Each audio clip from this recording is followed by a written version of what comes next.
بسم اللہ الرحمن الرحیم وصلی اللہ علی النبی الکریم رب اشرح لی صدری ویسر لی امری واحلل عقدۃ من لسانی یفقہوا قولی۔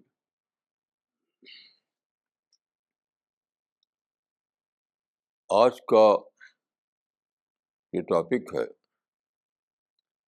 وہ ہے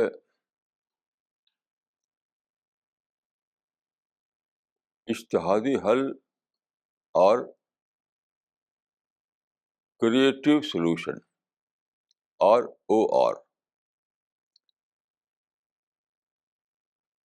دیکھیے، اسلام میں اجتہاد کی بہت اہمیت ہے، لیکن اجتہاد کو لوگوں نے ایک پرسرار چیز بنا رکھا ہے۔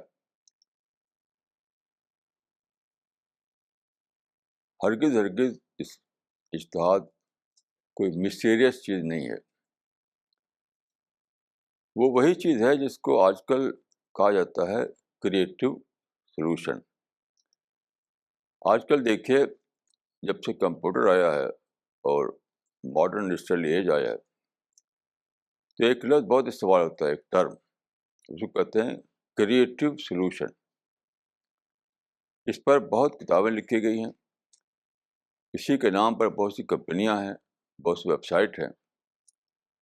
کریٹیو سلوشن کیا ہے؟ وہ دراصل سیکولر نام ہے اجتہادی حل کا۔ جس چیز کو ہم روایتی زبان میں کہیں گے اجتہادی حل، اسی کا ماڈرن لینگویج میں نام ہے کریٹیو سلوشن۔ یہ کیا چیز ہے؟ دیکھیے، ایک لفظ میں creative solution gives a fresh perspective to a challenging problem. Creative solution gives a fresh perspective to a challenging problem. زندگی دیکھیے نام ہے مسائل کا، پرابلم کا۔ Problems are part of life. کوئی کانسپریٹر کوئی نئی پرابلم نہیں کریٹ کرتا۔ پرابلم پارٹ ہے خود خالق کے کریشن پلان کا۔ تو جب پرابلم آئے تو کیا کرنا ہے؟ اجتہاد کرنا ہے۔ اجتہاد کا لٹرل مطلب ہے بہت زیادہ کوشش، utmost struggle to exert one's utmost struggle، یہی اجتہاد ہے۔ اس کام کے لیے ہر بار جب نئی سچویشن کریٹ ہو، جب نیا پرابلم آئے، تو اس صورتحال میں ری ڈسکور کرنا سچائی کو، ری ڈیفائن کرنا آئیڈیالوجی کو، یہ اجتہاد ہے۔ تو اجتہادی حل نام ہے اسی چیز کا جس کو کہا جاتا ہے کریٹیو سلوشن۔ اب میں کچھ مثال دوں گا تو اس سے بات زیادہ کلیئر ہو جائے گی۔ مہاراشٹر کے ایک سٹی میں، ایک بڑا سٹی ہے مہاراشٹر کا،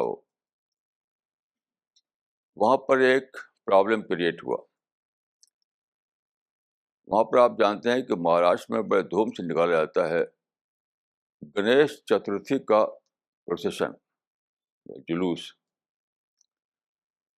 تو اتفاق سے ایک ہی دن کوئنسائڈ کر رہا تھا کہ اسی دن نکل رہا تھا مسلمانوں کا میلاد النبی کا پروسیشن، میلاد النبی کا جلوس۔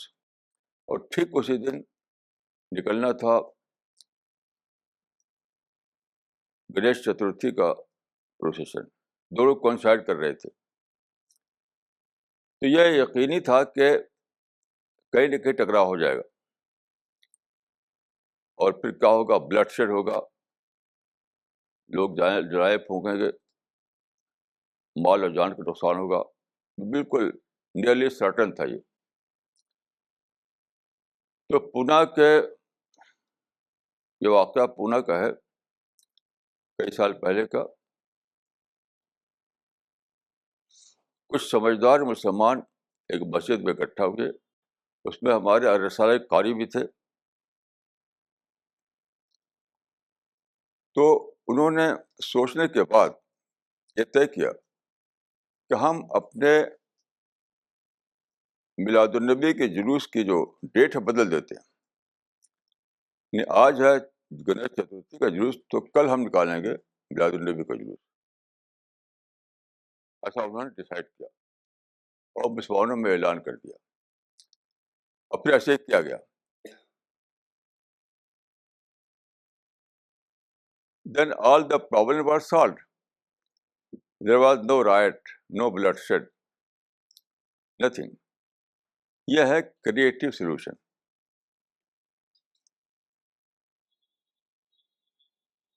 میں جہاں رہتا ہوں وہاں پر میرے گھر کے بالکنی ہے، وہاں پیچھے بہت سے درخت ہیں، اور ہمارے گھر سے درخت کے بیچ میں تار جاتا ہے،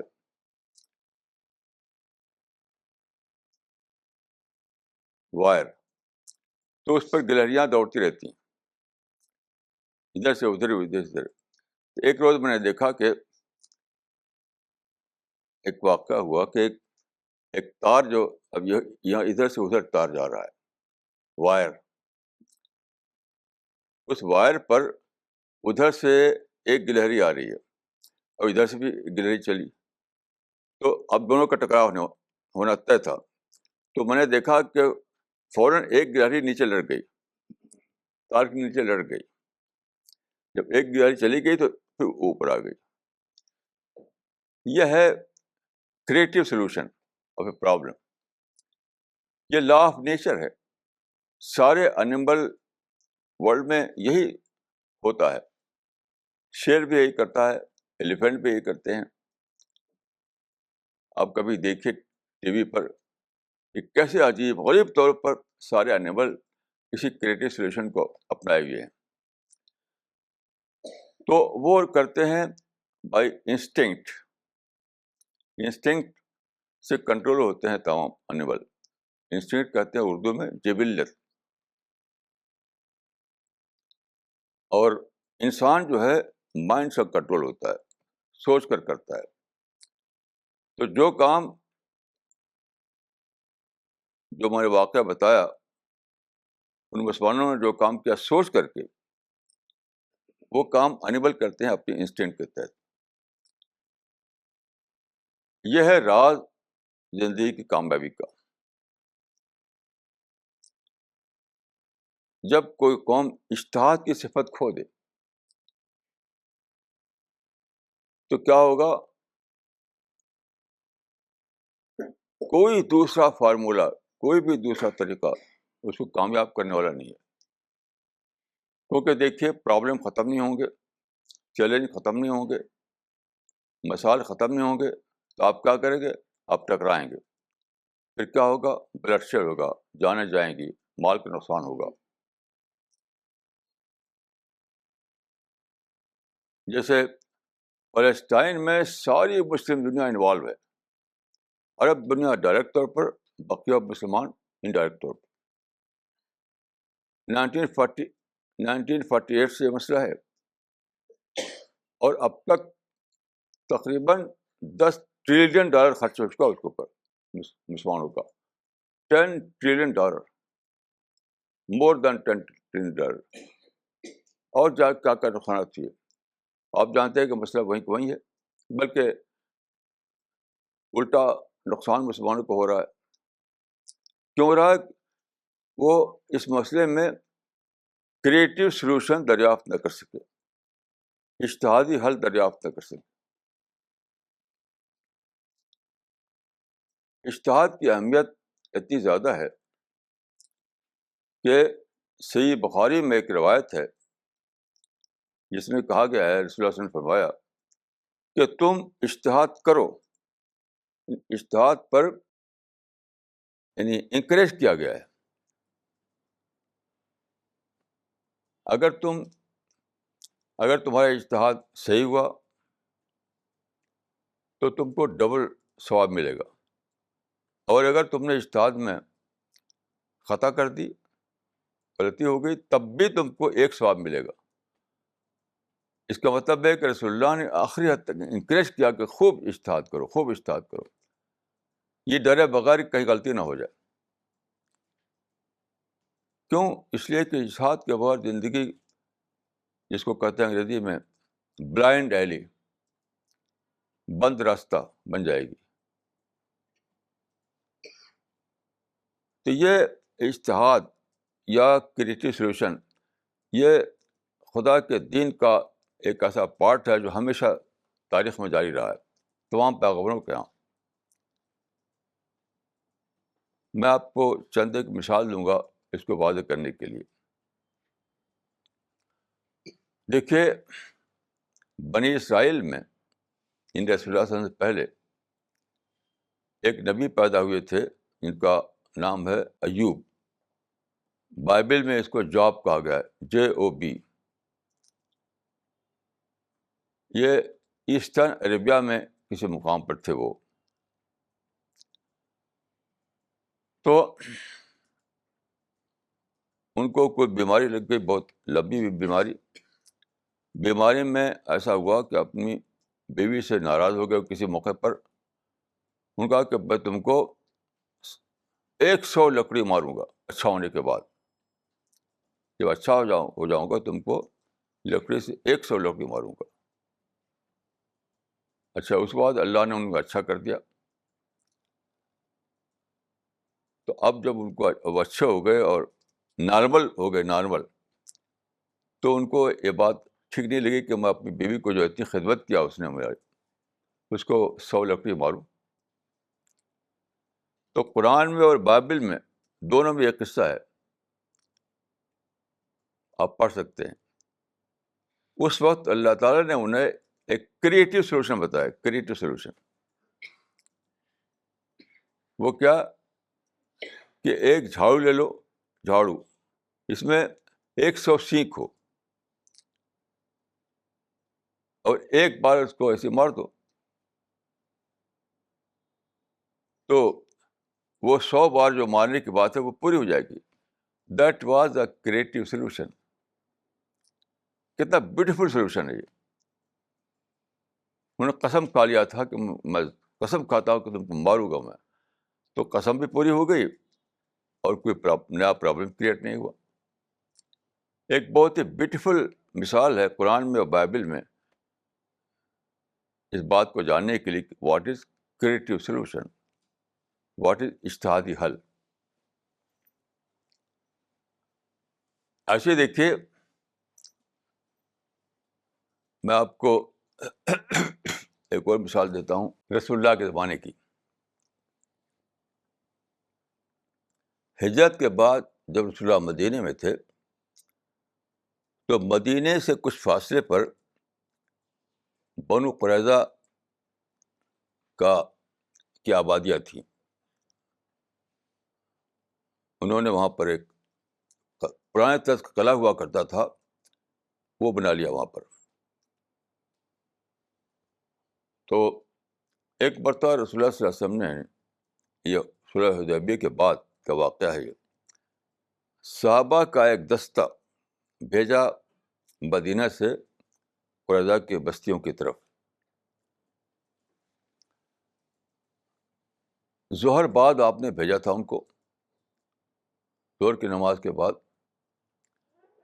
اور آپ نے بھیجتے ہوئے یہ نصیحت کی تھی کہ لا یصلین احدکم العصر الا فی بنی قریظہ.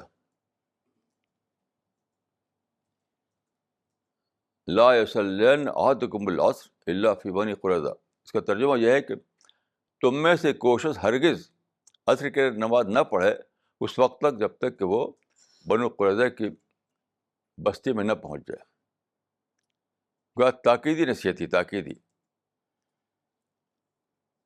تم میں سے کوئی ایک شخص بھی، احدکم کا لفظ ہے کہ تم میں سے کوئی شخص عصر کی نماز ہرگز نہ پڑھے جب تک وہ پہنچ نہ جائے بنو قریظہ کی بستی میں. تو اس زمانے میں آپ جانتے ہیں کہ لوگ اونٹ پر سفر ہوا کرتا تھا.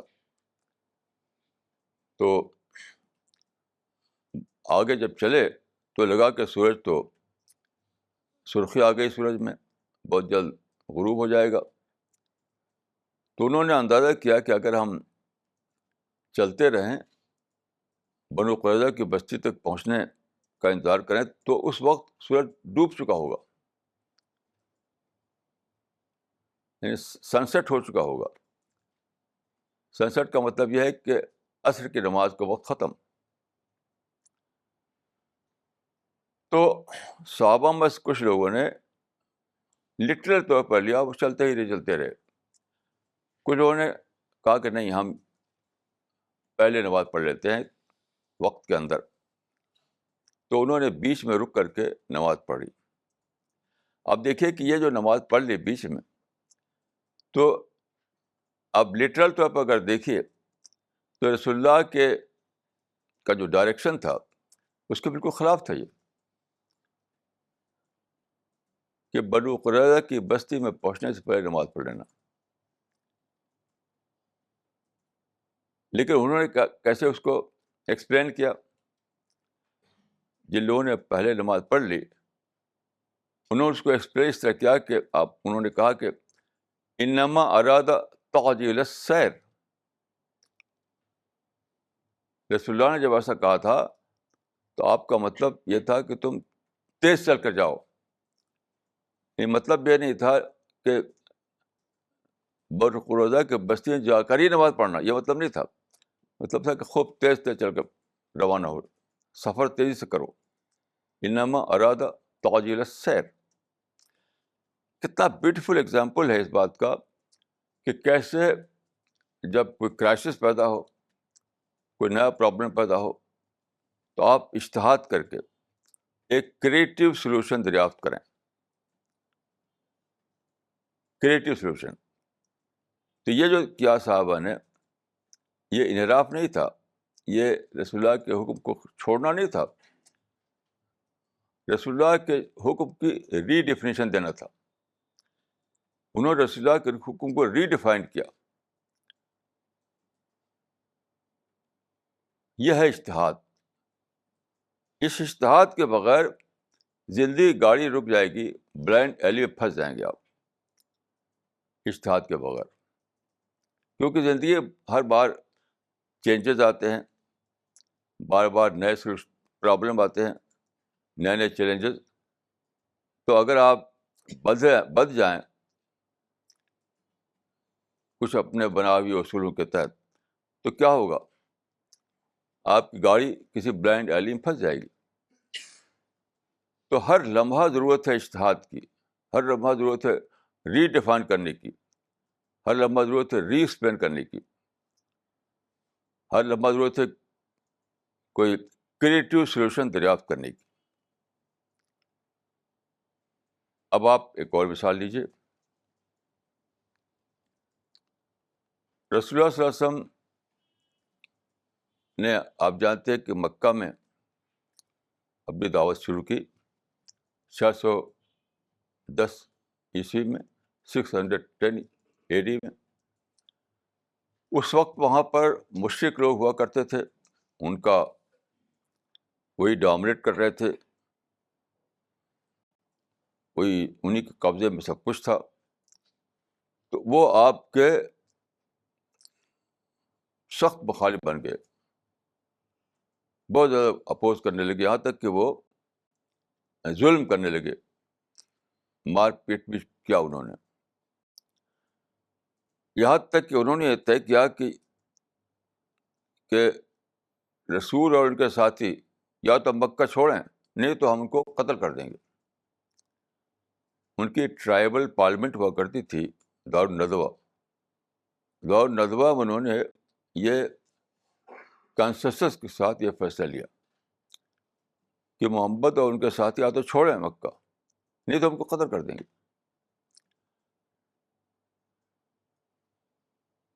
تو حضرت عمر جو تھے بہت بہادر آدمی تھے، وہ تیار ہو گئے جہاد کرنے کے لیے. رسول اللہ نے کیا فرمایا؟ یا عمر انا قلیل، اے عمر ہم تھوڑے ہیں. تو دیکھیے یہ بہادری نہیں ہے کہ آپ بس کوئی سچویشن کریٹ ہو آپ لڑ جائیں. یہ بہادری نہیں ہے، یہ ہے بے دانشی، اسٹوپیڈیٹی. اگر یہ بہادری ہوتی تو رسول اللہ لڑ جاتے. تو آپ نے نئی پلاننگ، سارے معاملے کی نئی پلاننگ کی، یعنی آپ نے اپنے ورک پلیس کو بدل دیا. کیسی عجیب یہ وژڈم ہے کہ مکہ کے بجائے آپ مدینہ آ گئے. مشن وہی تھا، توحید کا مشن، لیکن ورک پلیس آپ نے بدل دیا. جہاں ٹکراؤ کا اندیشہ تھا وہاں چھوڑ کر وہاں آ گئے جہاں ٹکراؤ کا اندیشہ نہیں تھا، مکے میں کو چھوڑ کر مدینے میں. لیکن کیا ہوا، وہ لوگ جو تھے وہ ٹرائبل ایج تھا، وہ لڑنے بھینے کے سوا کچھ اور جانتے نہیں تھے. تو ہجرت کے بعد بھی انہوں نے لڑائی چھیڑ دی. بدر کی لڑائی ہوئی، احد کی لڑائی ہوئی، حنین کی لڑائی ہوئی. ان لڑائیوں کی وجہ سے کیا ہوا کہ رسول اللہ کا جو مشن تھا وہی اسٹاپ، وہی رک گیا. کیونکہ آپ دیکھیے توحید کا مشن جو ہے ایک پیسفل مشن ہے. اس کے لیے نارمل کنڈیشن چاہیے. لڑائی بھڑائی کے ماحول میں نفرت ہوتی ہے، انٹریکشن بند ہو جاتا ہے، اوپن مائنڈ سے لوگ چیزوں کو دیکھتے نہیں. تو آپ نے فیصلہ کیا کسی بھی قیمت پر ہمیں لڑائی کو ختم کرنا ہے. تو آپ نے نیگوسیشن شروع کیا. نیگوسیشن، بات چیت. یہ بات چیت حدیبیہ میں ہوئی، جو مکہ سے تقریباً 10 میل کے فاصلے پر ہے. وہاں آپ 15 دن رہے. مکہ کے لیڈر وہاں آتے تھے، بات چیت ہوتی تھی. تو آپ جانتے ہیں کہ جو آدمی اپنے آپ کو بیٹر پوزیشن میں سمجھے وہ کبھی بھی دبتا نہیں. وہ دب کر کوئی ایگریمنٹ کرنے پر راضی نہیں ہوتا. یہی وہاں ہوا. تو ان لوگوں نے کہا کہ ہم، رسول اللہ کا کہنا یہ تھا کہ ہمارے تمہارے درمیان پیس ایگریمنٹ ہو جائے، نہ ہم تمہارے پر کوئی خلاف کوئی لڑائی کریں نہ تو ہمارے خلاف لڑائی کرو.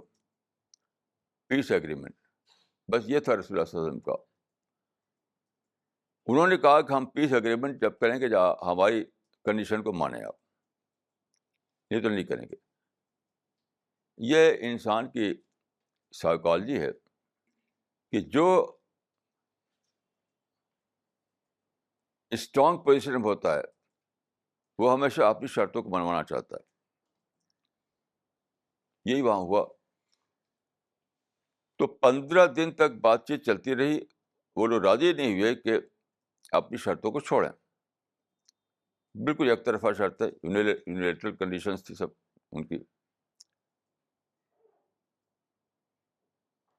تو ان کی شرطوں کو مانتے ہوئے رسول اللہ نے عمرہ کا سفر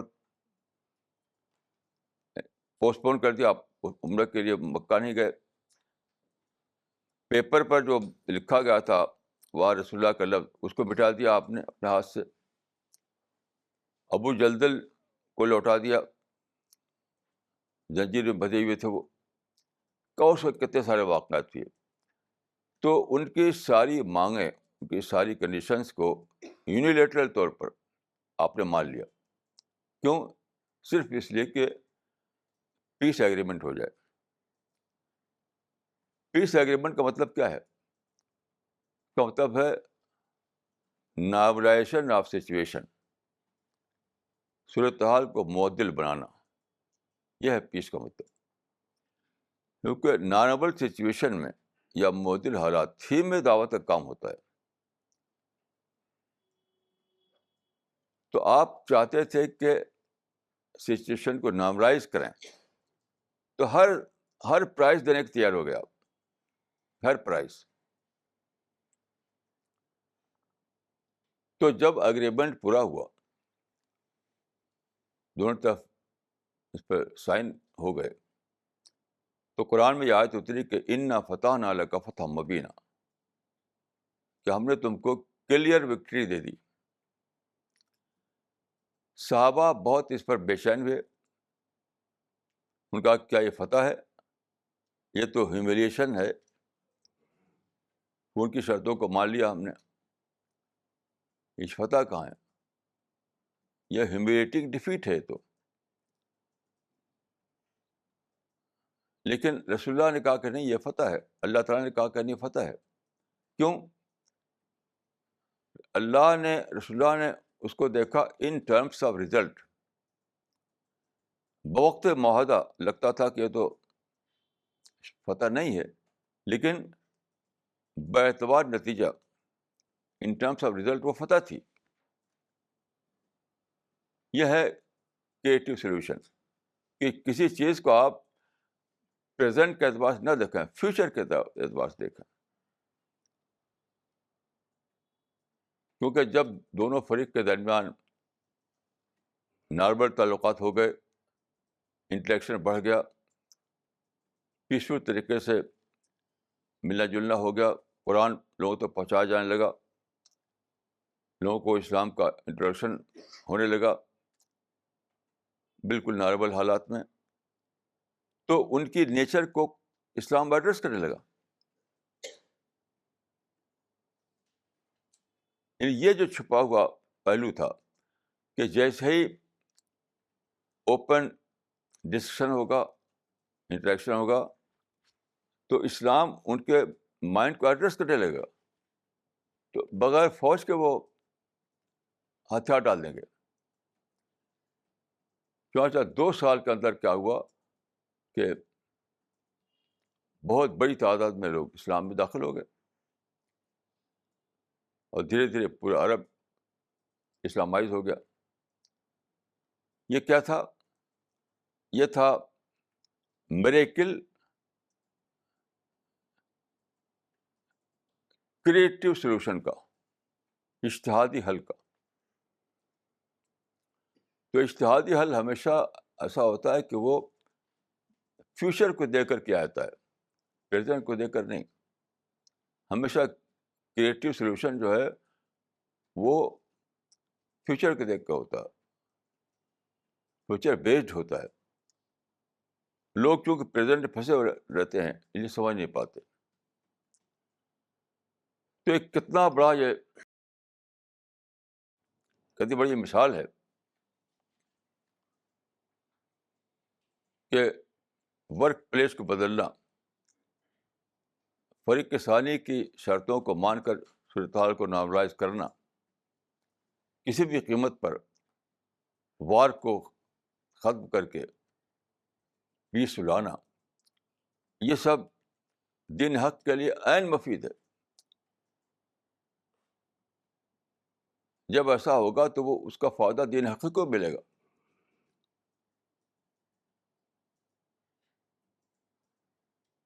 ایسے دیکھیے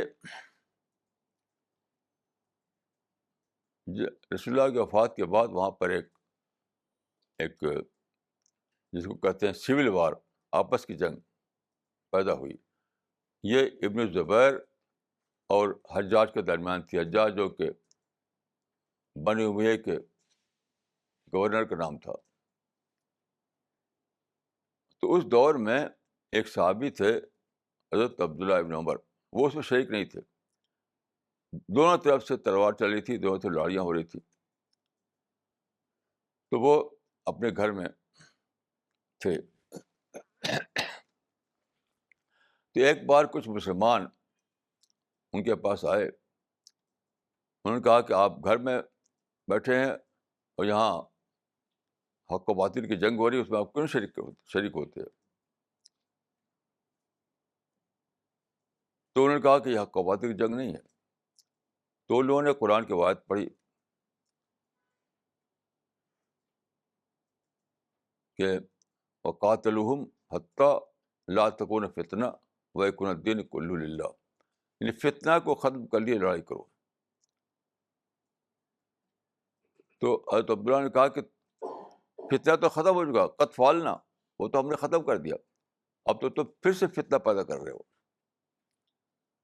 وہ تو فتنہ تو ختم ہو چکا. فتنہ ختم ہونے کے معنی کیا ہے؟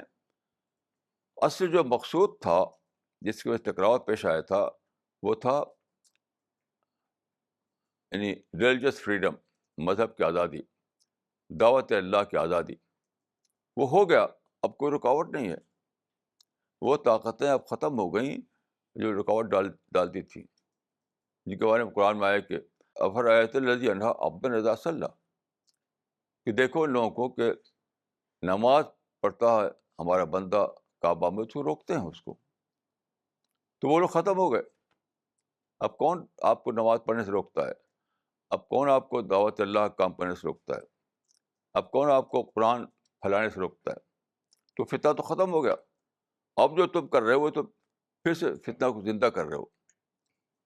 یہ خود ساختہ فتنہ ہے. یہ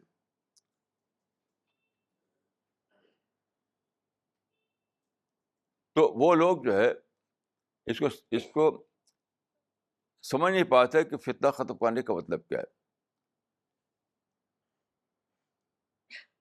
حضرت عبداللہ بن عمر نے اس کو وضاحت کی کہ اس آیت کو ری ڈیفائن کیا انہوں نے. یہ صورتحال آج تک مسلمانوں میں چلی آ رہی ہے کہ وہ نئی نئی صورتحال پیش آتی ہے تو وہ ری ڈیفائن نہیں کر سکتے، ری اپلیکیشن دریافت نہیں کر پاتے اور لڑتے رہتے ہیں. اب آپ آج کل جو ہو رہا ہے اس کو دیکھیے. آپ نے اخباروں میں، ٹی وی پر دیکھا ہوگا کہ ایک فلم بنی امریکہ میں، اس کا نام ہے انوسینس آف مسلمس. اس میں رسول اللہ کو قابل اعتراض انداز میں پیش کیا گیا ہے، آبجیکشنیبل انداز میں پیش کیا گیا ہے. اس فلم کو انہوں نے، اس کے ایک پارٹ کو تقریباً 12 منٹ کے حصے کو انہوں نے انٹرنیٹ پر ڈال دیا. تو لوگوں نے دیکھا. انٹرنیٹ ڈالنے کے معنی کہ آپ جہاں چاہے وہیں دیکھ لیجیے، اب پکچر ہاؤس میں جانے کی ضرورت نہیں ہے آپ کو. تو ساری دنیا میں مسلمان بھڑک اٹھے اس کے اوپر. آپ جانتے ہیں کہ کہیں انہوں نے امریکہ کے سفیر کو مارا، کہیں کہیں جلائے پھونکا، اور ابھی آج تک کی خبر کے مطابق ہر جگہ یعنی سلسلہ جاری ہے. ابھی آج جو تھا کہ آسٹریلیا میں ہنگامہ کر رہے ہیں کہ اوباما وی لائک اسامہ، اس طرح کے نعرے لگ رہے ہیں اور اس میں بہت نقصان ہو رہا ہے. یہ کیوں ہو رہا ہے؟ مسلمان اس معاملے کا، اس صورتحال کا کریٹیو سولوشن دریافت نہ کر سکے. یہ صورتحال پیش آئی تو پہلی بار نہیں ہے، اس سے پہلے بھی پیش آیا ہے. رشدی کی جو کتاب تھی سیکٹک ورسز، اس پہ بڑا ہنگامہ ہوا. ڈنمارک کے ایک اخبار میں جو کارٹون چھپا تھا اس پہ بڑا ہنگامہ ہوا. قرآن میں ایک آیا تھا کہ وہ ایک خبر میں آیا تھا کہ امریکہ میں کسی نے قرآن کو جلایا، اس پہ بڑے ہنگامے ہوئے. اب یہ لیٹسٹ ہنگامہ یہ چل رہا ہے. یہ کیوں ہے؟ یہ ہے اس لیے کہ لوگوں میں اجتہاد کی اسپرٹ نہیں، لوگوں میں اجتہادی حل دریافت کرنے کی طاقت نہیں. لوگ کریٹیو سولوشن کو جان نہیں سکے اس معاملے میں. میں آپ کو مثال دیتا ہوں.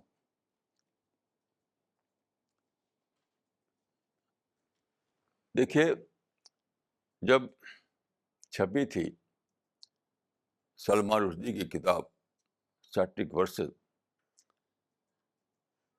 تو اس کے بعد میں امریکہ گیا تھا. وہاں ایک ساتھ سے ملاقات ہوئی. انہوں نے کہا تھا کہ امریکہ کے مشہور شہر ہے شکاگو، وہ شکاگو گئے تھے وہاں پر. تو انہوں نے بتایا کہ میں شکاگو شہر میں ایک بڑے بک سیلر کے یہاں گیا، کتاب کی دکان پر. تو اس سے پوچھا کہ تمہارے یہاں آج اس ایک دن میں سیاٹرک ورسز والی جو کتاب وہ کتنی بکی ہے، کتنا سیل ہوئی ہے. سلمان رشدی کی کتاب سیاٹرک ورسز کا سیل آج کتنا ہوا ہے؟ اس نے کہا کہ صرف 3 کاپی، 3 نسخے اس کے آج سے بکے ہیں، سیل ہوا ہے ان کا. تو پھر انہوں نے پوچھا کہ آج کی تاریخ میں قرآن کے نسخے کتنے زیادہ سیل ہوئے ہیں؟ اس نے کہا کہ 70.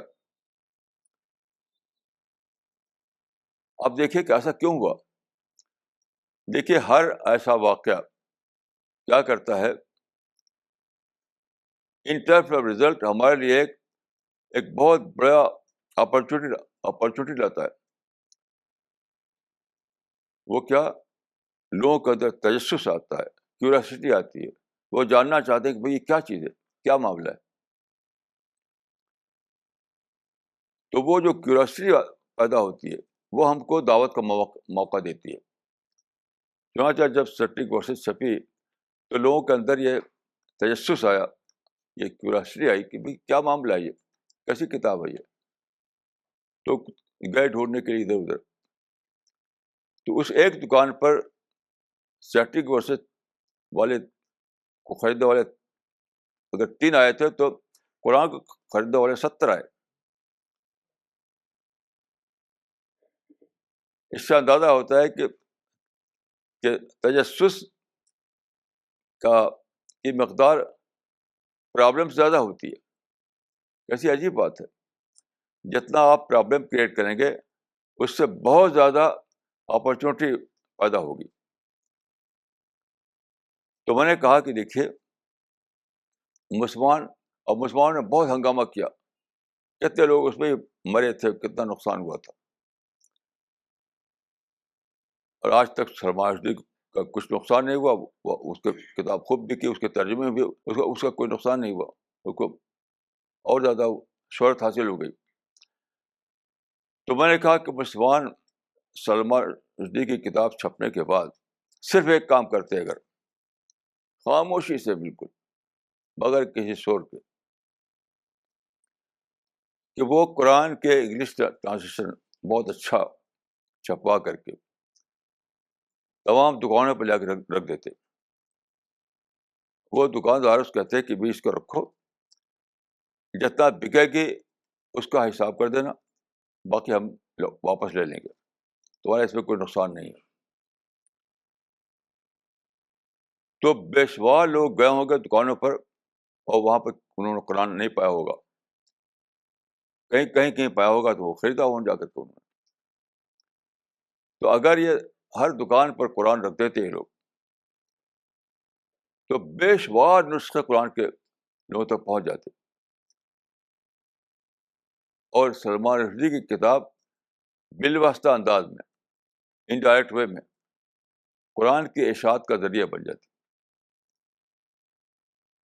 یہ ہے کریٹو سولوشن. تو اس زمانے کے مسلمانوں کا سب سے بڑا پرابلم یہ ہے کہ وہ جانتے ہی نہیں کہ اجتہاد کیا چیز ہے. واٹ از اجتہاد؟ وہ خالی غوغائی سیاست جانتے ہیں، شور غل کرنا، جلوس نکالنا، ہنگامہ کرنا، یہ جانتے ہیں. جس کو کہتے ہیں مجتہدانہ طرز فکر، یعنی کریٹو تھنکنگ، وہ بالکل مسلمانوں میں ہے نہیں. مجتہدانہ طرز فکر وہی چیز ہے جس کو ہم کہتے ہیں کریٹو تھنکنگ. کریٹو تھنکنگ کا مطلب ہے پرابلم کا کوئی نیا سولوشن دریافت کرنا. جیسے میں نے مثال دی آپ کو اس سے پہلے جلوس کی.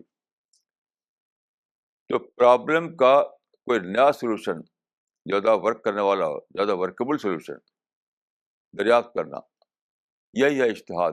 اسی کا نام ہے کریٹو تھنکنگ. اس سے محروم ہے لوگ. حالانکہ قرآن میں دیکھیے یہ راز بھی بتایا گیا ہے قرآن میں. مکہ میں جب رسول اللہ صلی اللہ علیہ وسلم نے اپنا مشن شروع کیا تو وہاں پہ خوب پروپیگنڈا کیا تھا آپ کے خلاف. آج کل جو پروپیگنڈا کیا گیا ہے یہ سب پروپیگنڈا وہاں کیا گیا تھا, اس سے بڑھ چڑھ کر. تو رسول اللہ صلی اللہ علیہ وسلم نے نہ تو جلوس نکالا آپ نے یا آپ کے اصحاب نے, نہ کوئی نعرہ لگایا,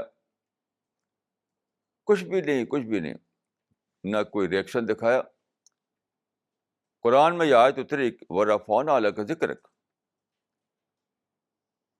یعنی قرآن نے اس مخالفانہ پروپیگنڈے کو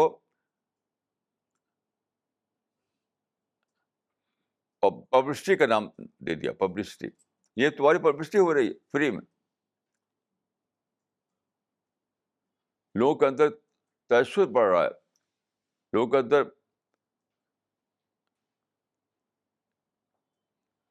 یہ شوق بڑھ رہا ہے کہ جانے کہ محمد کا مشن کیا ہے. وَرَفَعْنَا عَلَيْكَ ذِكْرَكَ, یعنی آپ کا چرچا بڑھ گیا, آپ کی پبلسٹی بڑھ گئی, آپ مشن کو اور جاننے کا ذوق پیدا ہوا لوگوں کے اندر. دیکھیے اللہ تعالیٰ نے نگیٹو کو پازیٹیو کنورٹ کر دیا. مخالفانہ پروپیگنڈے کو اللہ تعالیٰ نے پبلسٹی کی حیثیت دے دی, تعارف کی حیثیت دے دی. یہ ہے کریٹو تھنکنگ, یہ ہے کریٹو سولوشن, یہ ہے مجتہدانہ طرز فکر. تو دیکھیے یہ بات یاد رکھیے کہ آپ کے لیے پاسبل نہیں ہے کہ آپ پرابلم کو ختم کر دیں. یہ ممکن نہیں ہے. آپ غور کیجیے, دنیا بھر کے مسلمانوں نے ہنگامہ کیا سلمان رشدی کے خلاف, تو کیا وہ ختم ہو گیا؟ نیا ہنگامہ پیدا ہوا ڈنمارک کا کارٹون والا, اس پہ ہنگامہ کیا تو کیا پھر ختم ہو گیا؟ اب ہنگامہ کر رہے ہیں انوسنس آف مسلمس پر, تو کیا یہ ختم ہو جائے گا؟ یہ ناممکن ہے ختم ہو. کیوں؟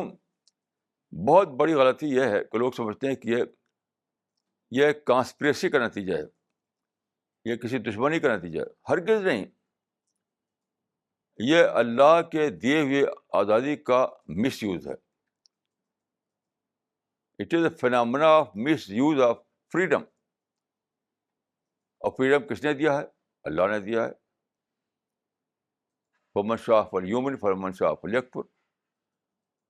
تو خود اللہ تعالیٰ کے کریشن پلان میں فریڈم موجود ہے ہر انسان کے لیے. جب فریڈم موجود ہے تو اس کا مس یوز کرنا بھی موجود ہے. تو جتنے بھی واقعات ہو رہے ہیں یہ سب نہ تو کسی کانسپریسی کا حصہ ہیں, نہ کسی کی دشمنی کا حصہ ہے, کچھ بھی نہیں. یہ سب کچھ بھی نہیں. انسان اپنی آزادی کو مس یوز کر رہا ہے. وہ صرف ہمارے خلاف نہیں, صبح شام روزانہ یہ کام ہو رہا ہے. یہ سب مس یوز کرتے ہیں. اسٹالن نے آزادی کو مس یوز کیا, ہٹلر نے آزادی کو مس یوز کیا. جہاں بھی کہیں بلڈ شیڈ ہے, جہاں بھی کہیں بھی ہنگامہ ہے, جہاں بھی کوئی وائلنس ہے, وہ سب کیا ہے؟ وہ ہے اللہ کی دی ہوئی آزادی کا مس یوز کرنا ہے. یہ تو ہو ہی رہا ہے, آدم کے زمانے سے ہو رہا.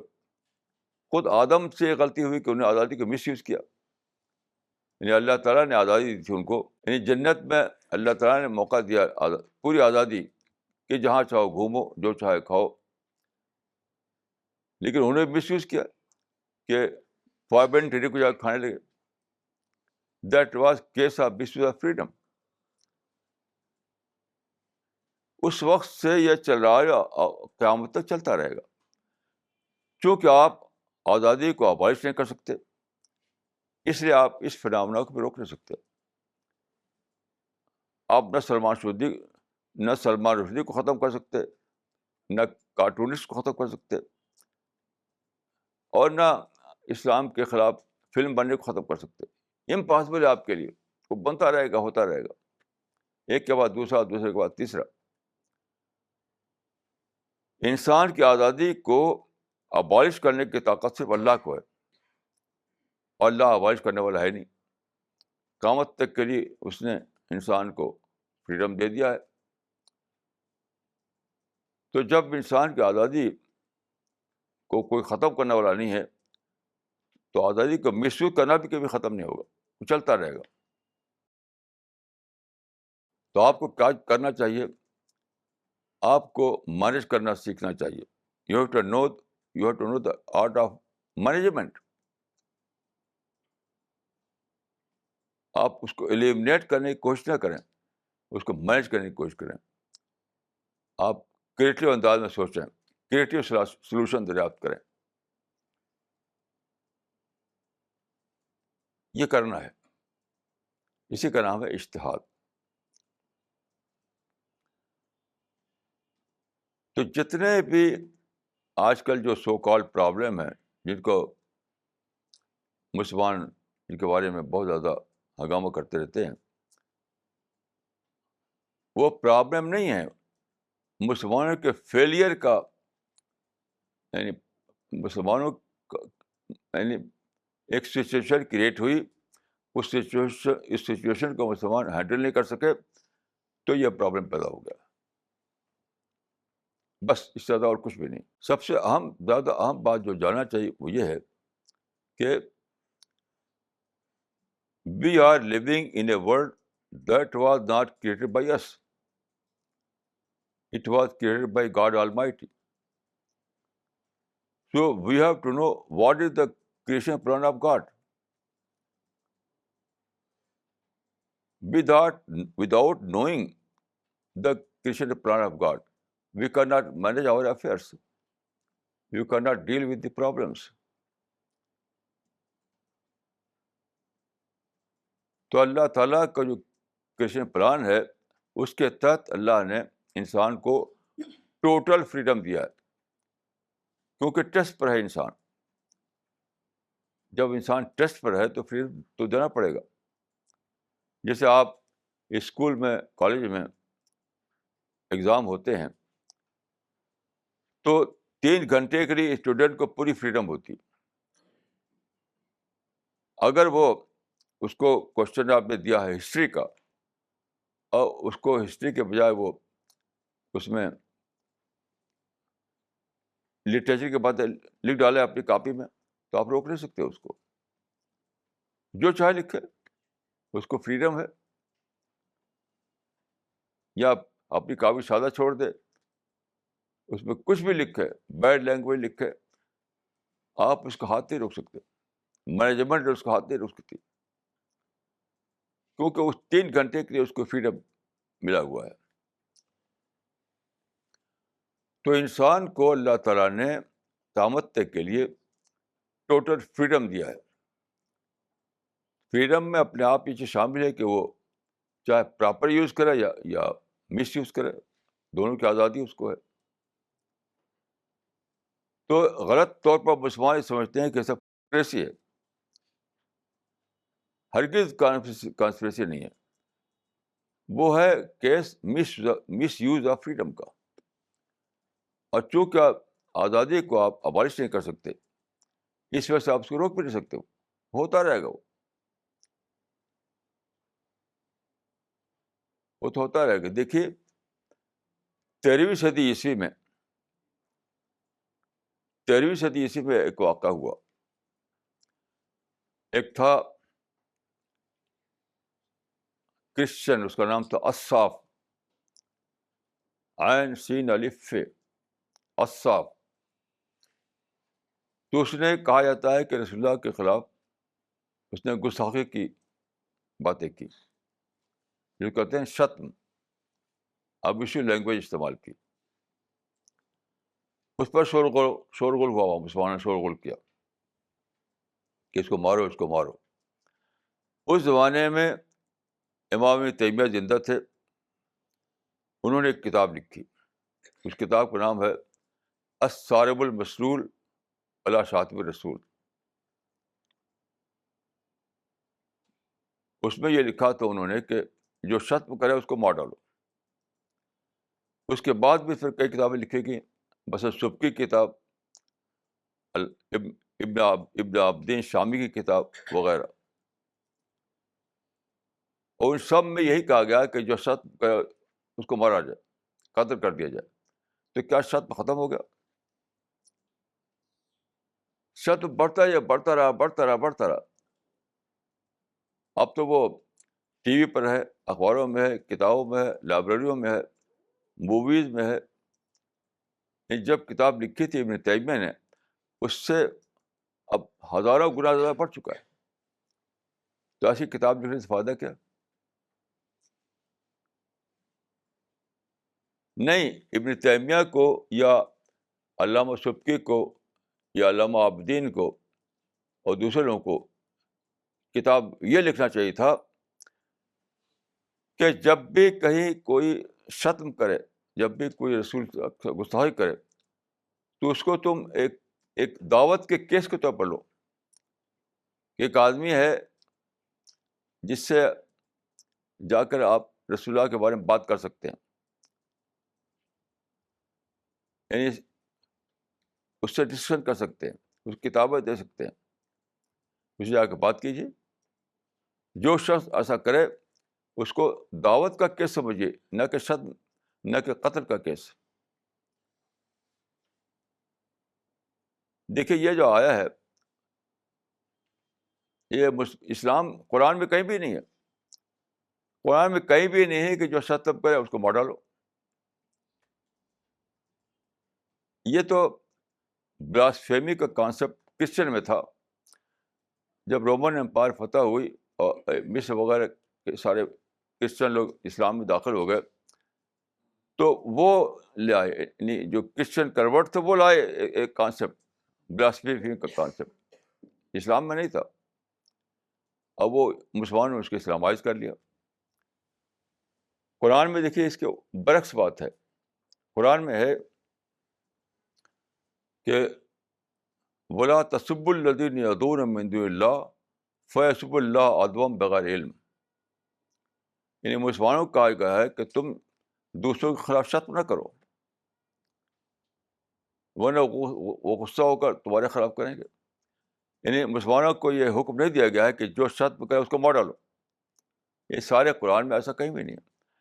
خود مسلمانوں کو کہا گیا ہے کہ تم شتم نہ کرو، ورنہ وہ پروک ہو جائیں گے. یعنی اے مسلمانوں، تم شتم کر کے دوسروں کو پروک نہ کرو، یہ قرآن میں بتایا گیا ہے. یہ تو کہیں بھی نہیں ہے کہ جو شبد کرے اس کو مار ڈالو. یہ تو کرسچن کانسیپٹ تھا، بلاسفیمی کا کانسیپٹ، جو جو کرسچینٹی سے جو لوگ اسلام میں داخل ہوئے وہ وہاں سے لے کر آئے اور یہاں پر لوگوں نے اس کو اسلامائز کر لیا. اس کا نام رکھ دیا شتم رسول کا، سب و شتم کا مسئلہ. سارے قرآن میں آپ پڑھ ڈالیے. قرآن میں 114 صورتیں ہیں، 6,500 آیتیں ہیں. آپ پورا قرآن پڑھ ڈالیے، سارے قرآن میں کہیں بھی نہیں ہے جو شتم کرے وہ مارا جائے. بلکہ برعکس ہے کہ مسلمانوں کو روکا گیا کہ وہ سب و شتم کریں اور خام خواہ لوگ بھڑک بھڑک کر کے اسلام کے خلاف ہو جائیں. کیسی عجیب بات ہے. تو اب جو لوگ اسلام کے نام پر ہنگامے کر رہے ہیں، یہ اسلام نہیں ہے. یہ قرآن کی خلاف ورزی ہے، یہ قرآن کے خلاف چلنا ہے. اس کا تعلق نہ قرآن سے ہے نہ رسول اللہ سے ہے. یہ بالکل خود ساختہ دین پر ہیں یہ لوگ. ہرگز ہرگز اس کا کوئی ان کو نہ دنیا میں فائدہ ہونے والا ہے نہ آخرت میں فائدہ ہونے والا ہے. یعنی اس میں کوئی شک نہیں. جس کو شک ہو وہ قرآن کو پڑھے اور پڑھ کر مجھے بتائے وہ کون سی سورہ ہے یا کون سی آیت ہے جس میں یہ کہا گیا ہے کہ جو رسول اللہ پر شتم کرے اس کے خلاف ہنگامہ کرو، اس کو مار ڈالو؟ یہ تو بالکل بیس لیس ہے، آخری حد تک بیس لیس ہے. قرآن میں اس کی کچھ بھی اصل نہیں. کتنی بڑی حکمت کی بات قرآن میں ہے کہ تم لوگوں کو پرووک نہ کرو. لا تسبوا الذین یدعون من دون اللہ فیسبوا اللہ عدوا بغیر علم. یعنی اے مسلمانوں، تم لوگوں کو پرووک نہ کرو. کتنی حکمت کی بات ہے، کیونکہ اگر آپ پرووک نہیں کریں گے تو سچویشن نارمل رہے گی. جب نارمل رہے گی تو دعوت کے موقع خوب رہیں گے. ہمیشہ دیکھیے پرووکیشن سے بات بڑھتی ہے. اگر آپ لوگوں کو پرووک نہ کریں تو یہ نیچر ہے، نیچر، لا آف نیچر ہے کہ نارمل صورتحال باقی رہتی ہے. تو نارمل صورتحال کو جو چیز بریک کرتی ہے وہ یہ ہے کہ آپ کوئی پرووکیٹو کام کریں، کوئی پرووکیٹو اسٹیٹمنٹ دیں، کوئی پرووکیٹو ایکشن لیں. تو مسلمانوں کو منع کیا گیا ہے کہ تم اس طرح کا کوئی پرووکیٹو فیل نہ کرو تاکہ نارمل صورتحال باقی رہے، تاکہ اسلام کا جو پیسفل مشن ہے وہ چلتا رہے. کتنی اہم تعلیم ہے یہ اسلام میں. تو جو قرآن میں لکھا ہوا نہیں ہے وہ مسلمان دریافت کر رکھا ہے، اور جو قرآن میں لکھا ہوا ہے اسے وہ بے خبر ہے. کیسی عجیب بات ہے. یہ جو چیز قرآن میں سرے سے لکھی بھی نہیں ہے کہیں بھی،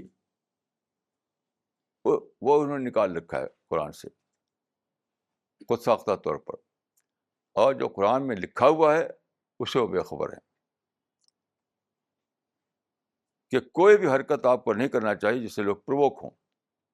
آخری حد تک آپ کو اس سے بچنا ہے کہ لوگوں کو آپ پرووک کریں اور نارملسی ختم ہو جائے. نارملسی کو اسلام بہت زیادہ امپورٹنٹ دیتا ہے. نارملسی، پیس، اچھے تعلقات. کیونکہ اس طرح کی جب فضا ہوگی تبھی کانسٹرکٹیو کام ہوگا، تبھی دعوت کا کام ہوگا، تبھی لوگ اسلام کو اسٹڈی کریں گے، اسلام کو سمجھیں گے. یہ ہے اسلام کا موقف. لیکن مسلمان چونکہ اجتہادی اسپرٹ ہے نہیں مسلمانوں کے اندر، اس لیے اس کو سمجھ نہیں پاتے. وہ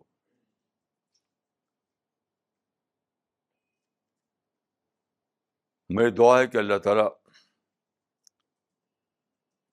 ہم سب کو سچائی کا یہ سمجھ دے،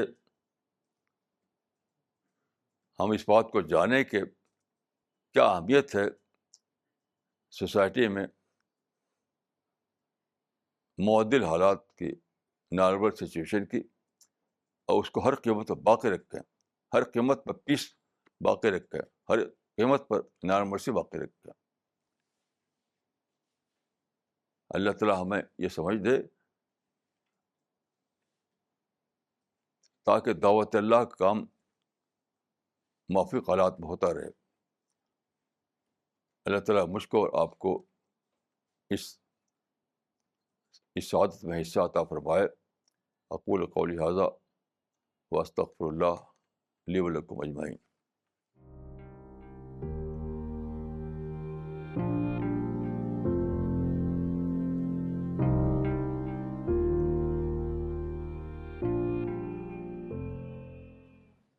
مولانا یہ سوال تمل ناڈو سے آیا ہے، مولانا حافظ اقبال صاحب کا. انہوں نے آپ سے پوچھا ہے کہ دینی غیرت اور دینی حامیت کا کرائیٹیریا کیا ہے، اس کے بارے میں بتائیں. کچھ بھی نہیں، یہ لفظی غلط ہے، میں اس کو جہلانہ سمجھتا ہوں. دین غیرت کوئی چیز نہیں، دین حامیت کوئی چیز نہیں. قرآن میں آپ دیکھیے اس کو نگیٹو سینس میں بیان ہوا ہے. غیرت اور حمیت کے الفاظ کو قرآن میں نگیٹو سینس میں بتایا گیا، پازیٹیو نہیں. یہ سب میرے نزدیک یعنی اس کا اسلام سے کوئی تعلق نہیں ہے، یہ قومی جذبات سے تعلق ہے اس کا. اسلام میں آپ کو صرف یہ دیکھنا ہے کہ لفظاً کیا بات لکھی ہوئی ہے قرآن و حدیث میں، لفظاً. یہ سب جذباتی الفاظ ہیں، دینی غیرت، دینی حمیت. آپ کے جذبات، آپ کے ایموشنس، آپ کے سینٹیمنٹ، کہ ہمارے جذبات مجروح ہوتے ہیں، یہ سب بالکل جاہلانہ الفاظ ہیں. اکثر کہتے ہیں لوگ کہ مسلمانوں کے جذبات مجروح ہوئے ہیں. یہ سب بالکل ہی یعنی اسلام میں کوئی ویلیو نہیں ہے ایسے الفاظ کی. آپ جذبات مجروح ہوتے ہیں نہیں، وہ تو آپ جانیے. کسی بھی بات، کسی بھی معاملے میں شرعی حکم بتانے کے لیے آپ کو قرآن کا حوالہ دینا پڑے گا، حدیث کا حوالہ دینا پڑے گا. ہمارے جذبات مجروح ہوتے ہیں، یہ کوئی حوالہ نہیں ہے، یہ کوئی ریفرنس نہیں ہے، اسے کوئی بات ثابت نہیں ہوتی. مسلمانوں کے قومی جذبات مجروح ہوتے ہیں تو وہ جانیں، وہ خود اس کو مینیج کریں. اس کو اسلام کا لیبل نہیں لگا سکتے آپ. اسلام کا لیبل صرف اس پر لگے گا جب کہ آپ کے پاس کوئی قرآن کا حوالہ ہو. جذبات مجروح ہوئی ہیں، یہ کوئی قابل حوالہ بات نہیں ہے. مولانا اگلا سوال دلی سے ہے، نفیز صاحب کا. انہوں نے آپ سے تالیف قلب کے بارے میں پوچھا ہے، اور انہوں نے لکھا ہے کہ اگر کوئی ادھارن دے کر اگر آپ سمجھانے کا پریاس کریں تو اتی کرپا ہوگی. دیکھیے، تالیف قلب جو ہے اس کو انگریزی میں کہیں گے سافننگ دا ہارٹ، دل کو نرم کرنا. اور یہ ایک فطرت کا قانون ہے. ہر کام میں آپ ایسا کرتے ہیں. آپ جب بزنس کرتے ہیں یا آپ جاب کرتے ہیں، آپ رشتہ داروں سے ملتے ہیں، ہر جگہ آپ یہ اصول استعمال کرتے ہیں تالیف قلب کا، ان دل کو نرم کرنے والی بات. تو یہ کوئی انوکھی بات نہیں ہے، اسی کا اسلام میں دعوت کے مقصد کے لیے استعمال کیا گیا ہے. وہ کیسے؟ جیسے کہ آپ نرم بولی بولیں، اچھے الفاظ میں اس کو خطاب کریں. ایک کتاب وہ فرض کی کہ خریدنے کے لیے کہہ رہا ہے، آپ فری میں دے دیں اس کو. یہ سب تالیف قلب ہے. جیسے ایک صاحب نے مجھے واقعہ بتایا کہ وہ بس میں سفر کر رہے تھے، تو ہمارے کی چھپی ہوئی کتاب، اس کا نام ہے انسان اپنے آپ کو پہچان. وہ اردو میں، ہندی میں، انگلش میں، تینوں زبان میں ملتی ہے.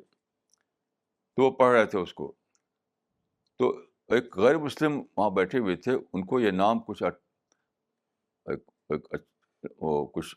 نام سے اٹریکٹ ہوئے وہ، کہ انسان اپنے آپ کو پہچان. تو انہوں نے کہا کہ یہ کتاب کیا میں خرید سکتا ہوں؟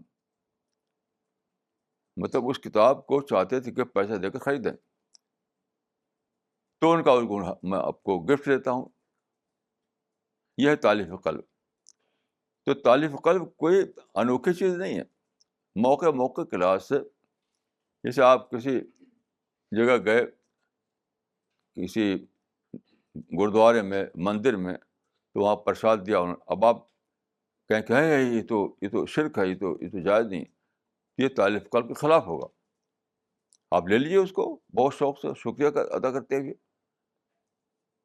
وہ تالیف قلب کی نیت سے لیجیے اس کو، تو ثواب ہو جائے گا آپ کو.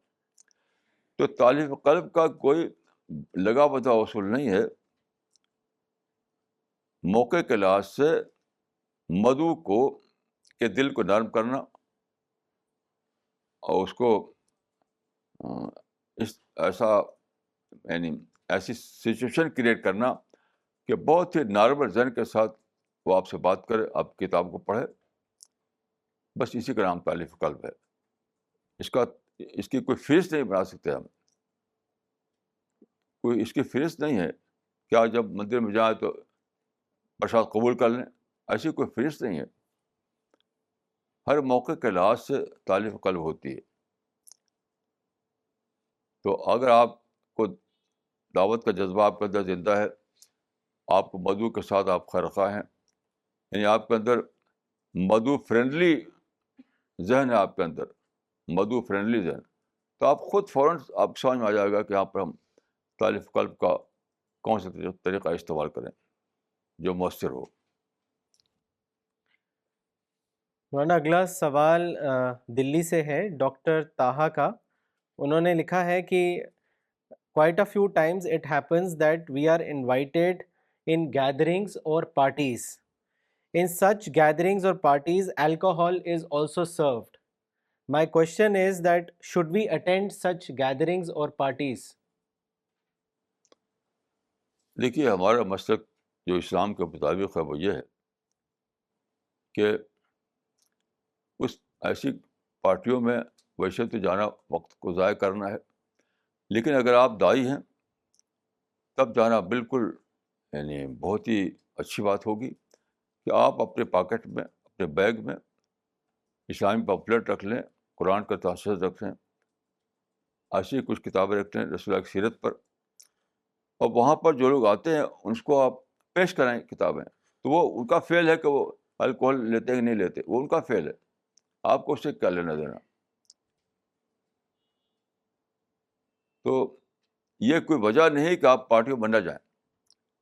اصل چیز ہے کہ کیا پارٹیوں میں جا کر کے آپ اس کو اپرچونیٹی کو اویل کر سکتے ہیں، اویل کر سکتے ہیں. ایک گیدرنگ کو بطور آڈینس کے استعمال کرنا، بطور بدو کے استعمال کرنا، یہ آپ کر سکتے ہیں کہ نہیں.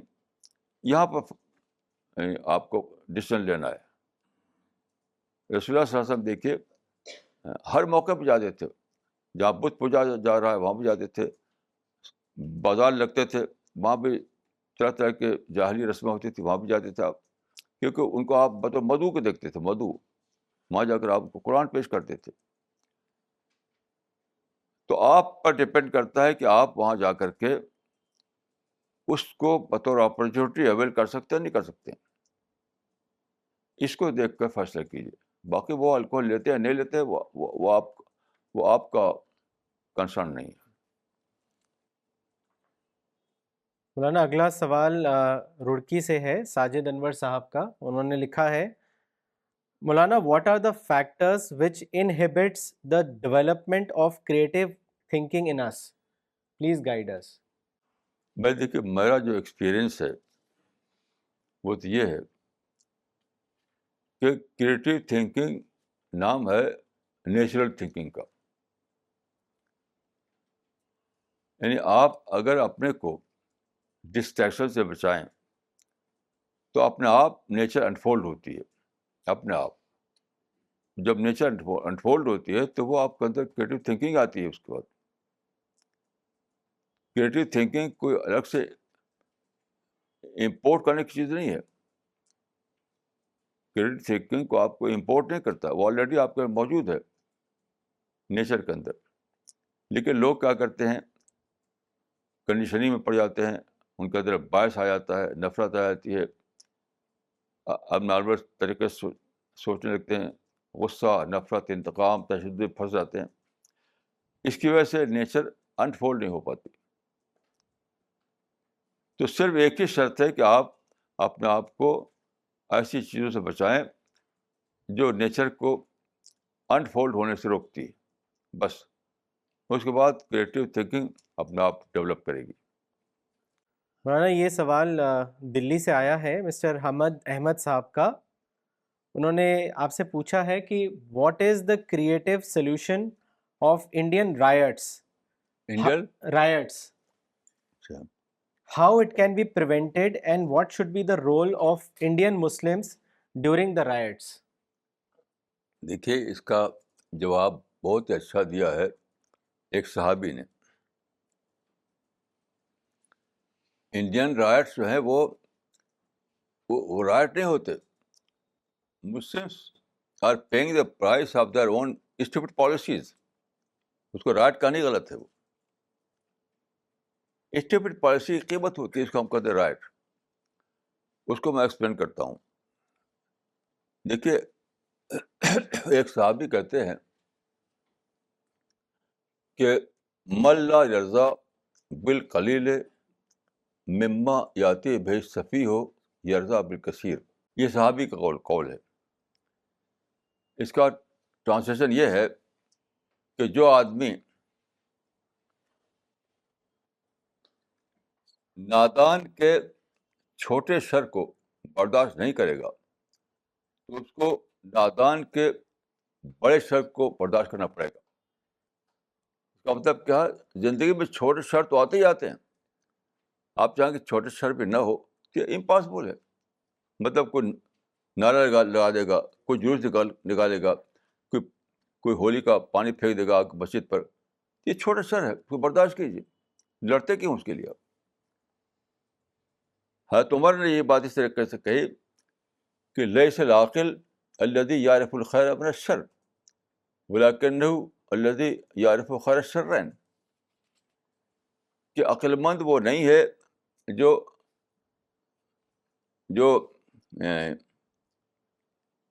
خیر اور شر کو جانے. عقل مند وہ ہے جو یہ جانے کہ دو شر میں سے کمتر شر کون سا ہے.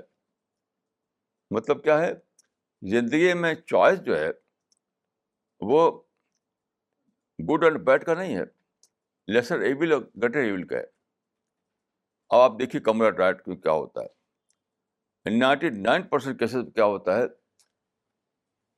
کہ مسلمان مطالبہ کرتے ہیں کہ روٹ بدلو.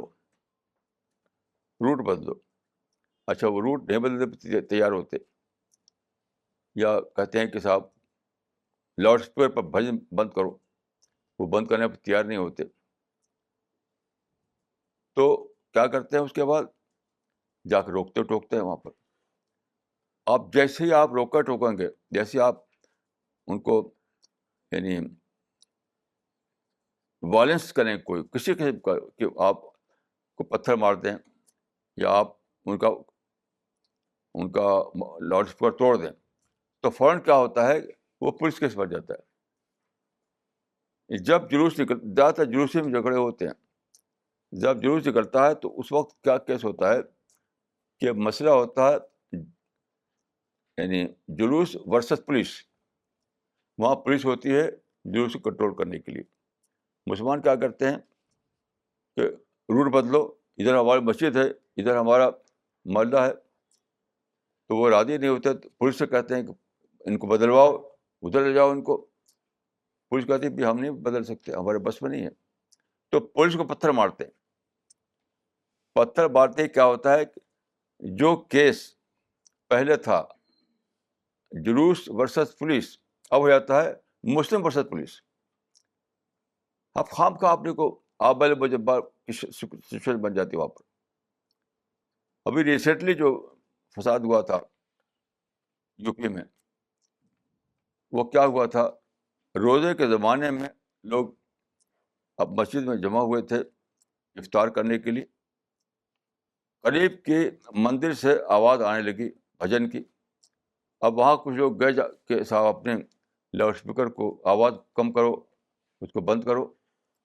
تو انہوں نے بند کیا. تو کیا انہوں نے کیا کہ اس کو توڑ پھوڑ کرنے لگے, تو بہت فساد ہو گیا, اور وہاں کرفیو لگا, بہت لوگ مارے گئے. جتنے کمیونل رائٹ ہوتے ہیں وہ کمیونل رائٹ نہیں ہے, وہ حقیقت ہے مسلمان کی اسٹپڈ پالیسی کے رزلٹ ہے وہ. آپ کیوں جلوس کو روکتے ہیں؟ کیوں کہ ان کے لاؤڈ اسپیکر کو بند کرنا چاہتے ہیں. ان کے سلوگن کو نہیں بند کر سکتے آپ. وہ سلوگن لگائیں گے کیونکہ انڈیا میں آزادی آپ کے لیے, ان کے لیے دونوں کی آزادی ہے. تو صرف ایک ہی شکل ہے کہ مسلمان پرنسپل آف اوائڈنس کو پکڑیں, اعراض کرنا. اعراض جلوس نکلتا ہے تو کر لیتے, نعرہ لگاتا ہے تو لگا لیتے. میں آپ کو ایک دلچسپ قصہ سناتا ہوں. ایک مرتبہ بہت بڑا فساد ہوا تھا بھاگلپور میں, بہار میں. تو بہت فساد ہوا اور مسلمانوں کو بہت نقصان ہوا تھا اس میں. تو ایک صاحب نے ایک کتاب لکھی تھی موٹی سی اسی موضوع پر, بھاگلپور کا فساد. یہ کتاب میرے پاس ہی موجود ہے, کچھ دیکھ سکتا ہے اس کو. وہ خود مصنف میرے پاس وہ کتاب لے آئے. تو میں نے اس کو تھوڑا سا پڑھا, تو وہ لکھا ہوا تھا کہ جلوس نکلا مسلمانوں کے محلے میں, تو پہلے تو پرم تھا وہ، پھر مسلمانوں نے ایک اسٹیپ لیا، یہی لفظ تھا اس میں، اسٹیپ لیا، اس کے بعد فساد شروع ہو گیا. تو میں نے پوچھا ان سے کہ اسٹیپ کیا تھا وہ، تو بتا نہیں رہے تھے کہ اسٹیپ کیا تھا. تو بات کو بھاگلپور کے کیس کی جو وکالت کر رہے تھے، وہ پیروی کر رہے تھے وکیل صاحب، ان سے میری ملاقات ہوئی تو ان سے پوچھا وہ اسٹیپ کیا تھا.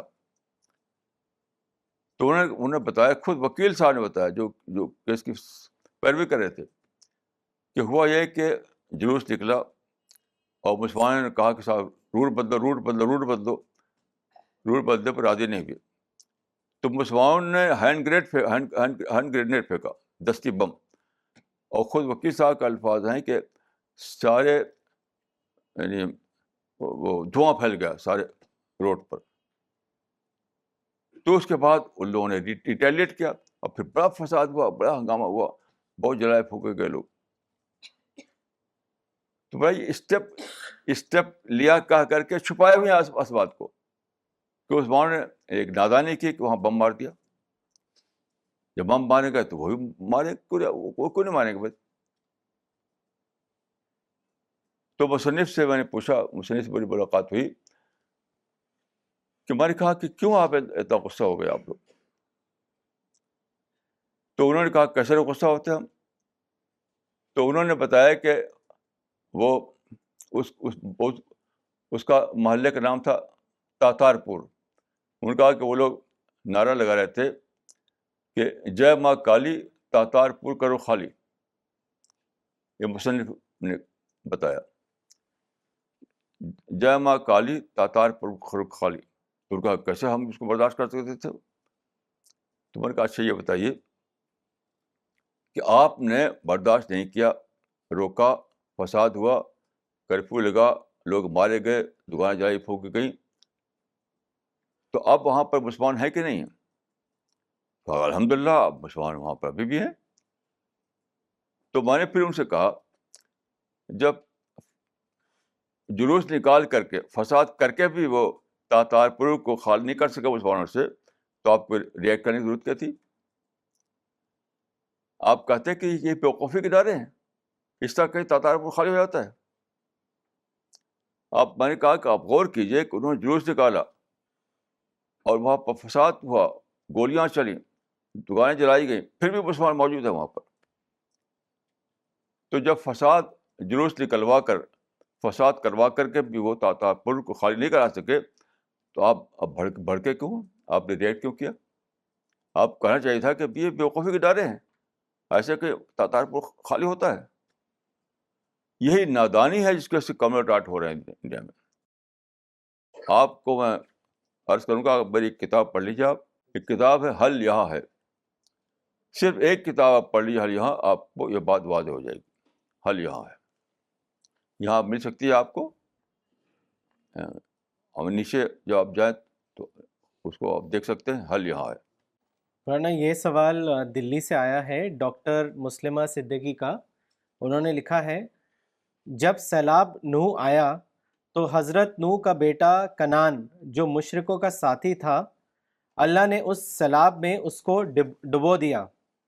تب نوح نے اللہ کو پکارا اور کہا، my lord, my son was a part of my family. Your promise was surely true. You are the most just of all judges. God said, Noah, he was not one of your family, for indeed he was unrighteous in his conduct. مولانا، کیا اس آیت کا explanation یہ لیا جائے کہ اسلام میں blood relation اصل نہیں ہے، کیونکہ خدا نے کرائیٹیریا رائٹیس ہونا بتایا ہے، نہ کہ رشتہ داری. کوئی انسان اس لیے نہیں بچایا جائے گا کہ وہ پیغمبر کا رشتہ دار ہے. یہ تو یہی مطلب ہے اس کا. وہ تو خود جو الفاظ ہے وہ بول رہے ہیں، کوئی دوسرا ایکسپلینیشن اس کا ہو نہیں سکتا. کلیئر ہے، اس کو کوئی شک نہیں.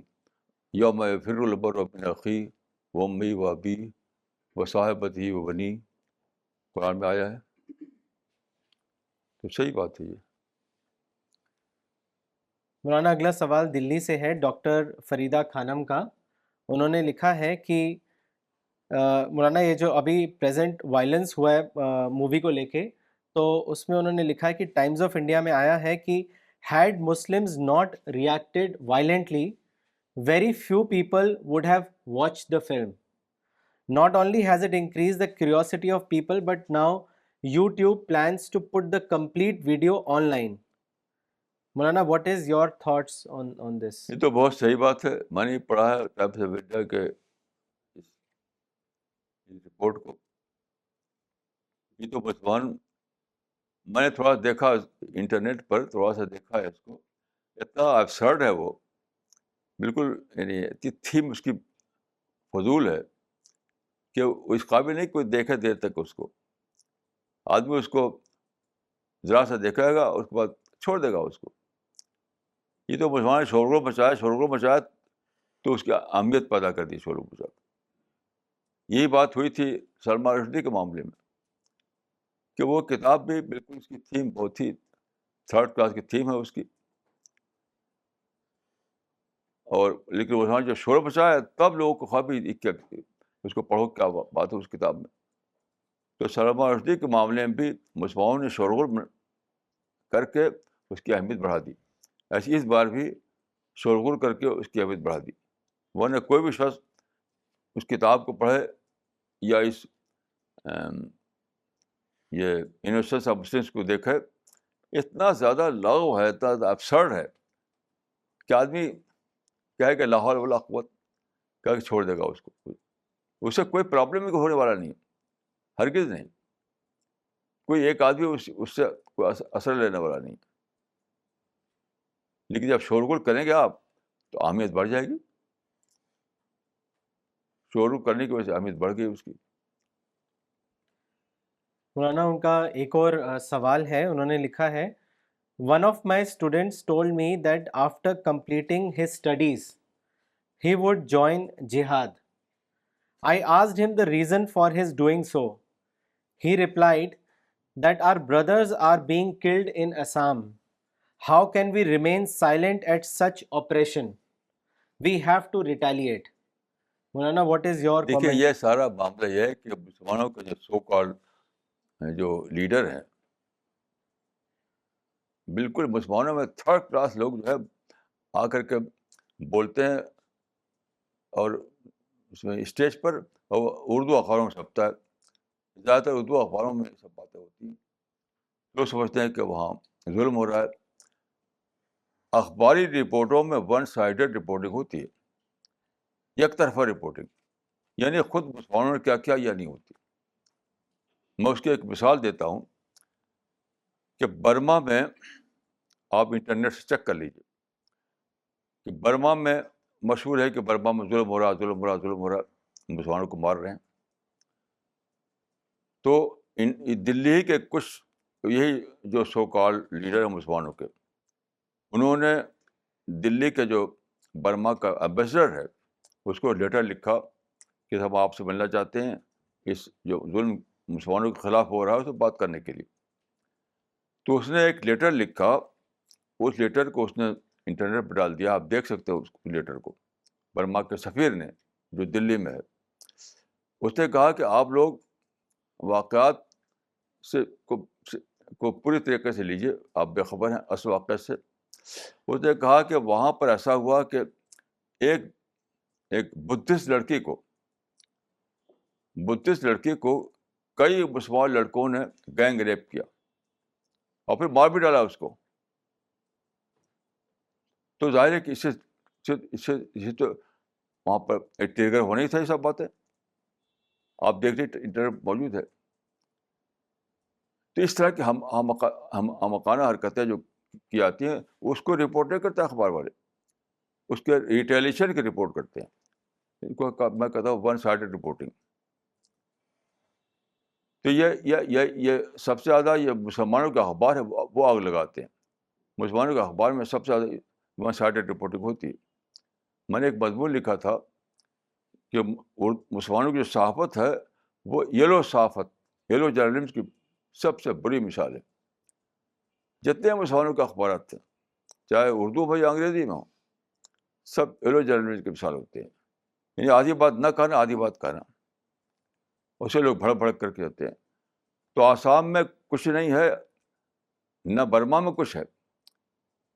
ہر جگہ مسلمانوں کو بتانا چاہیے کہ تم نے جو حماقتیں کی تھی اس کو بند کرو. یہ ریٹیلیشن ہے. ریٹیلیشن کو وہ ظلم بتاتے ہیں. برما میں بھی ریٹیلیشن ہے، آسام میں بھی ریٹیلیشن ہے. تو جو طالب علم بیچارہ ایسا سوچ رہا ہے، وہ جانتے ہی نہیں کچھ، اس کو حقیقت خبر نہیں. اس مسلمانوں کے اخبار میں پڑھ لیا اس نے، سمجھتا ہے کہ یہی واقعہ ہے. حالانکہ مسلمانوں کے اخبار میں ایک طرفہ رپورٹنگ رہتی ہے. تو اس کو اگر سمجھا دیا جائے کہ تم پوری صورتحال کو پتہ کرو کہ کیا ہے، تو معلوم ہوگا کہ مسلمان انسنس نہیں ہے.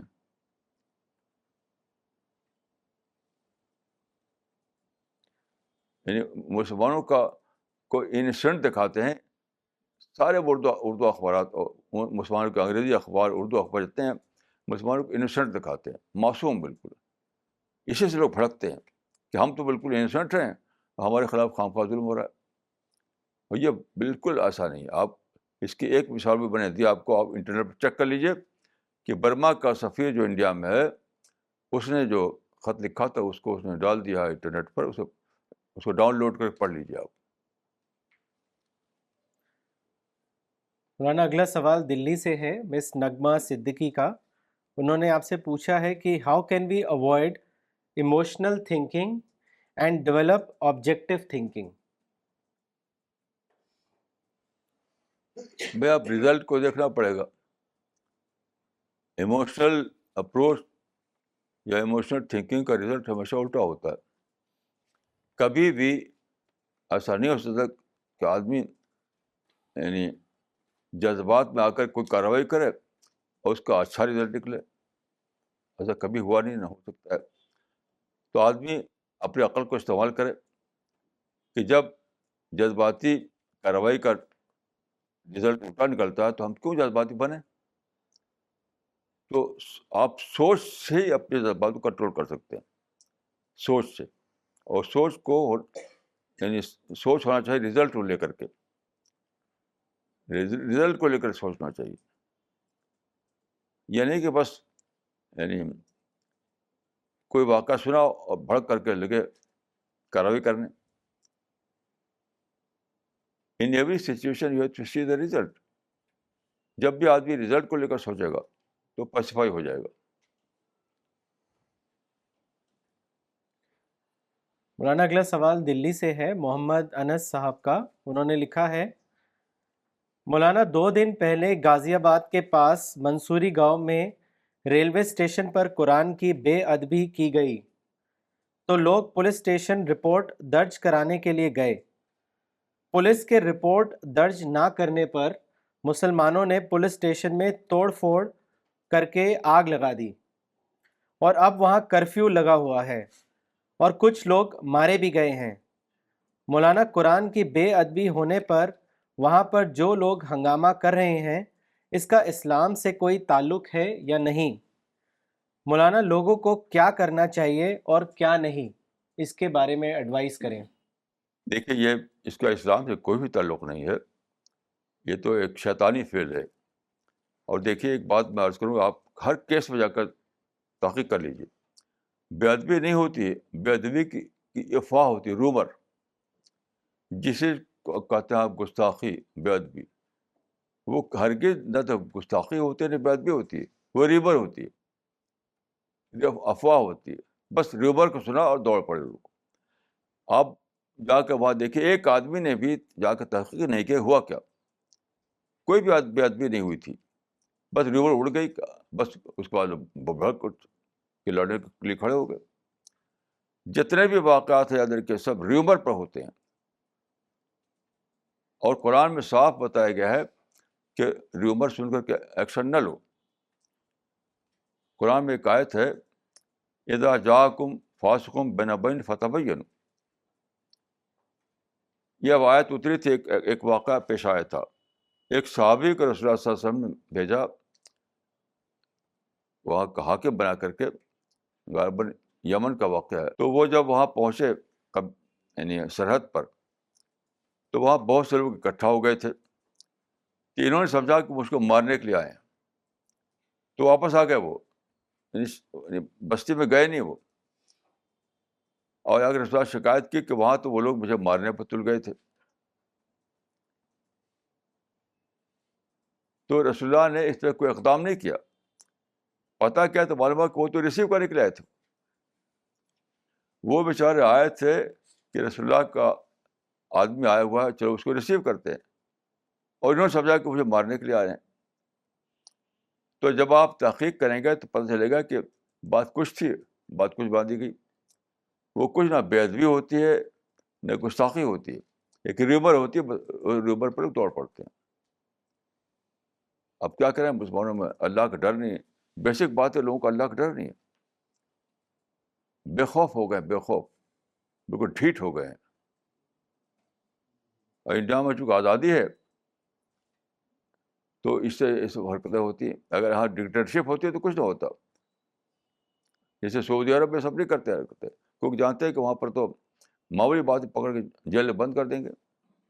وہاں سب نہیں ہوتا. یہ سب آزادی کو مس یوز کر رہے ہیں مسلمان یہاں پر. نہ کوئی بے ادبی ہوئی ہے نہ کچھ ہوا, یہ سب ریور تھی جس پہ اتنا بڑا گاؤں کھڑا ہو گیا, اور بلا شبہ اس کا اسلام سے کوئی تعلق نہیں. مولانا اگلا سوال رائے پور سے آیا ہے, ادریس صاحب کا. انہوں نے لکھا ہے, for social and cultural programmes organised in neighbourhoods for Ganesh Utsav, is it okay to contribute donations with intention of promoting goodwill, social harmony and talif qalb? Kindly advise. دیکھیے, اس پر کوئی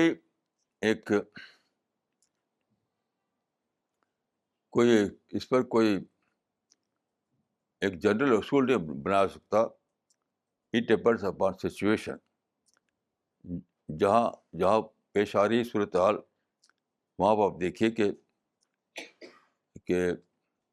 آپ کی آپشن کس دو کے بیچ میں ہے. تو لیسر ایول اور گریٹر ایول کا درمیان آپشن ہوتا ہے. تو جو چیز آپ کو لیسر ایول لگے اس کا آپشن لے لیجیے. رائٹ اور رانگ کے درمیان آپشن نہیں ہوتا ہے, لیسر ایول اور گریٹر ایول کے درمیان آپشن ہوتا ہے. تو یہاں بیٹھ کر ہم کچھ نہیں کر سکتے. جو آدمی وہاں پر موقع پر موجود ہے وہی فیصلہ کر سکتا ہے کہ کون سا لیسر ایول ہے, کون سا گریٹر ایول ہے.